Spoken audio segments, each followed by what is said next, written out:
ATM আজহার সাহেবের মুক্তির মধ্য দিয়ে একজন ব্যক্তি ন্যায় বিচার প্রাপ্তির ক্ষেত্রে তার যে অধিকার, সে অধিকার তিনি প্রাপ্ত হয়েছেন।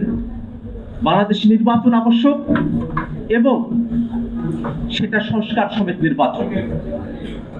সংস্কারকে বিচ্ছিন্ন করে বাংলাদেশে যদি কোনো নির্বাচন অনুষ্ঠিত হয়, তাহলে অতীতের মতো পুরনো কাঠামোতে ফিরে গিয়ে বাংলাদেশে ফ্যাসিবাদ, স্বৈরতন্ত্র প্রতিষ্ঠিত হবার রাস্তা প্রশস্ত হবে।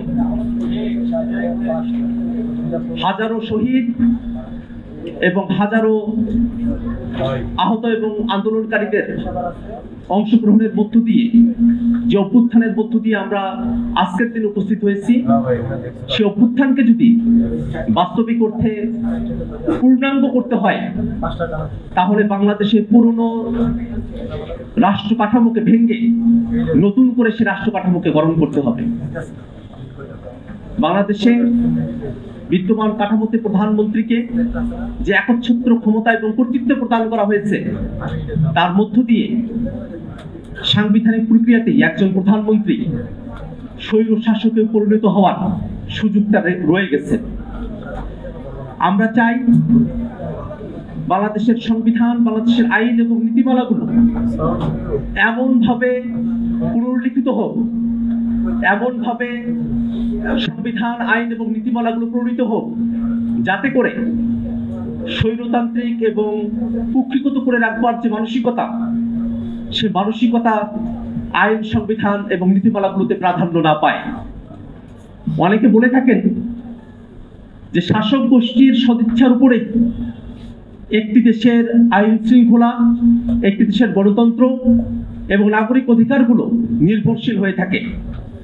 এটা যেমন সত্য, শাসক গোষ্ঠীর সদিচ্ছা খুবই গুরুত্বপূর্ণ একটা বিষয়, কিন্তু শাসক গোষ্ঠীর যে আইন, বিধান, সংবিধানের মধ্য দিয়ে নাগরিকের অধিকার, গণতন্ত্র সুরক্ষিত করবে, সেগুলো যদি স্বৈরতান্ত্রিক নীতিমালার আদলে পরিচালিত হয়, স্বৈরতান্ত্রিক নীতিমালার আদলে প্রণীত হয়, তাহলে শুধুমাত্র সদিচ্ছা দিয়ে স্বৈরতান্ত্রিক নীতির মধ্যে থেকে দেশের নাগরিকের জন্য মানবাধিকার এবং গণতন্ত্রকে সুরক্ষিত করা সম্ভব নয়। অন্ততপক্ষে আইনি কাঠামোতে, সংবিধানে যদি গণতন্ত্রের আভাস থাকে, ক্ষমতার বিকেন্দ্রীকরণ থাকে, জবাবদিহিতার কথা উল্লেখ করা থাকে, তাহলে যে কোনো শাসক গোষ্ঠী যাদের মনের মধ্যেও ফ্যাসিবাদ এবং স্বৈরাচার উকি দেয়, তারাও এই আইন এবং সংবিধানের গণতান্ত্রিক প্রক্রিয়ার কারণে নিজেরা স্বৈরতান্ত্রিক হওয়ার পথে পরিচালিত হওয়ার ক্ষেত্রে বাধাপ্রাপ্ত হবে এবং জনগণ তাদেরকে জবাবদিহিতার আওতায় নিয়ে আসার ক্ষেত্রে সক্ষম হবে।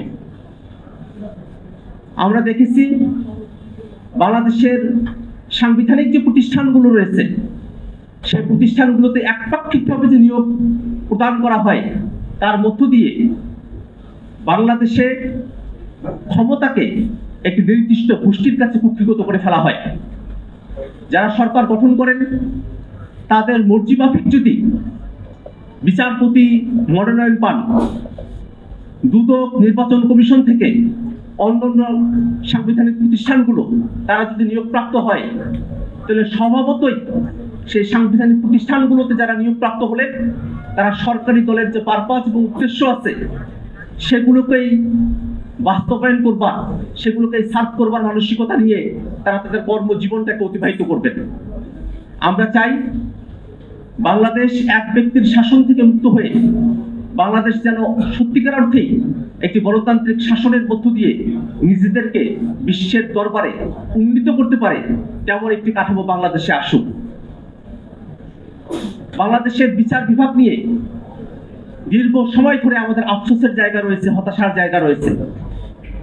যে বিচারালয়কে নাগরিকদের অধিকারের, নাগরিকদের আশা ভরসার সর্বশেষ আশ্রয়স্থল হিসেবে বিবেচনা করা হয়, সেই বিচারালয়ে যেভাবে নিয়োগ প্রক্রিয়া রাখা হয়েছে, সেই নিয়োগ প্রক্রিয়ার মধ্য দিয়ে দলীয় দাসত্ব সম্পন্ন ব্যক্তিদেরকেই বিচারপতির আসনে বসানোর পদ্ধতি তৈরি করে রাখা হয়েছে। আমরা বলেছি যেন বিচারালয় দলীয় প্রভাব মুক্ত হয়ে সত্যিকার অর্থে সেপারেট শুধু নয়, স্বাধীনভাবে কাজ করতে পারে তেমন পদ্ধতি এবং মেকানিজম যেন তৈরি করা হয়। বাংলাদেশের বিচার ব্যবস্থাকে দলীয়ভাবে কুক্ষিগত করবার অনেক উদাহরণ আমরা অতীতে দেখেছি।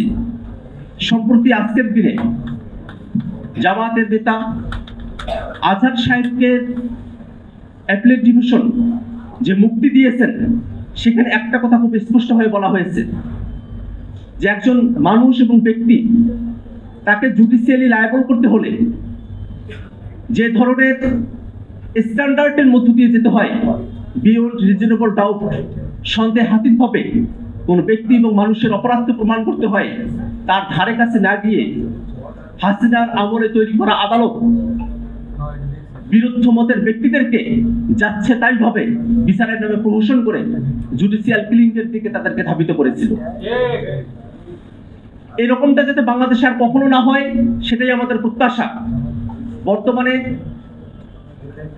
আন্তর্জাতিক অপরাধ ট্রাইব্যুনালে যে বিচার প্রক্রিয়া সম্পূর্ণ হচ্ছে, আমাদের প্রত্যাশা থাকবে হাসিনার আমলের মতো করে নয়, বরং সত্যিকার অর্থে আন্তর্জাতিক স্ট্যান্ডার্ডকে মেনটেন করে বিচার ব্যবস্থার ইউনিভার্সাল যে কোর্টগুলো আছে সেগুলোকে মেনটেন করে যেন বাংলাদেশে যে গণহত্যা সংঘটিত হয়েছে, মানবতা বিরোধী অপরাধ সংঘটিত হয়েছে, তার বিচারকে সম্পূর্ণ করা হয়। এটিএম আজহার সাহেবের মুক্তির মধ্য দিয়ে একজন ব্যক্তি ন্যায় বিচার প্রাপ্তির ক্ষেত্রে তার যে অধিকার, সে অধিকার তিনি প্রাপ্ত হয়েছেন। একজন ব্যক্তি এবং একজন মানুষ কোনোভাবে শুধুমাত্র রাজনৈতিক বিরোধিতার কারণে যেন বিচারের মুখোমুখি হয়ে বিচারের প্রহসনের মধ্য দিয়ে নিজেদেরকে জীবন দিতে না হয়, সে বিষয়টাকে ভবিষ্যতে রাষ্ট্রকে নিশ্চিত করতে হবে। আবার একই সাথে জামায়াতে ইসলামী তাদের ঐতিহাসিক ভূমিকা এবং পক্ষাবলম্বনের যে দায় রয়েছে, সেটাকেও জনগণের কাছে পরিষ্কার করতে হবে। বাংলাদেশে যে নতুন দিনের কথা আমরা প্রত্যাশা করি, সেই নতুন দিনে যাতে কোনো দল, কোনো গোষ্ঠী তারা মানবতা বিরোধী হয়ে না ওঠে, তারা গণহত্যাকারী না হয়ে ওঠে, ফ্যাসিবাদী না হয়ে ওঠে, এর জন্য রাজনৈতিক দলগুলোর মধ্যে সংস্কারের বিষয়ে ঐক্যমত্য তৈরি করতে হবে। যে সংস্কারের আলাপ চলছে, অনেকে বলছেন নির্বাচিত সরকার এসে তারপরে সংস্কারকে সম্পূর্ণ করা হবে। আমরা মনে করি এই কথার মধ্য দিয়ে নির্বাচিত সরকারের উপরে সংস্কারের দায়িত্বভার অর্পণ করার মধ্য দিয়ে সংস্কারকে অনিশ্চয়তার দিকে ঠেলে দেওয়ার একটা মানসিকতা রয়েছে। বরং সামনের দিনে যে সরকারি নির্বাচনের মধ্য দিয়ে সরকার গঠন করুক না কেন, সে সরকার যেন যে সংস্কারগুলোর বিষয়ে রাজনৈতিক দলগুলোর মধ্যে ঐক্যমত্য হচ্ছে, মৌলিক সংস্কারের কাঠামোকে রাষ্ট্রীয়ভাবে অ্যাডপ্ট করে এবং সে অনুযায়ী নিজেদেরকে পরিচালিত করতে পারে, সেই বিষয়ে জুলাই সনদের মধ্যে স্পষ্টভাবে ঐক্যমতের ভিত্তিতে রাজনৈতিক দলগুলোকে ওয়াদাবদ্ধ হতে হবে। কোন রাজনৈতিক দল ক্ষমতায় আসার পরে জুলাই সনদের ব্যত্যয় যদি ঘটায়, অবশ্যই বাংলাদেশের জনগণ সেই রাজনৈতিক দলকে প্রত্যাখ্যান করবে। বাংলাদেশে বর্তমানে যে ক্রান্তিকালীন সময় অতিবাহিত হচ্ছে, সেই সময়টাতে রাজনৈতিক দলগুলোকে বাংলাদেশের স্বার্থের প্রশ্নে একতাবদ্ধ থাকার আমরা আহ্বান জানাই। বাংলাদেশে যে গণহত্যাকারী ফ্যাসিবাদী আওয়ামী লীগকে তাদের রাজনৈতিক কার্যক্রম নিষিদ্ধ করবার পরে বিদেশি নানা চক্র এবং দেশীয় আওয়ামী দোসররা নানাভাবে দেশের রাজনীতিকে অস্থিতিশীল করে তোলবার চেষ্টা করছে।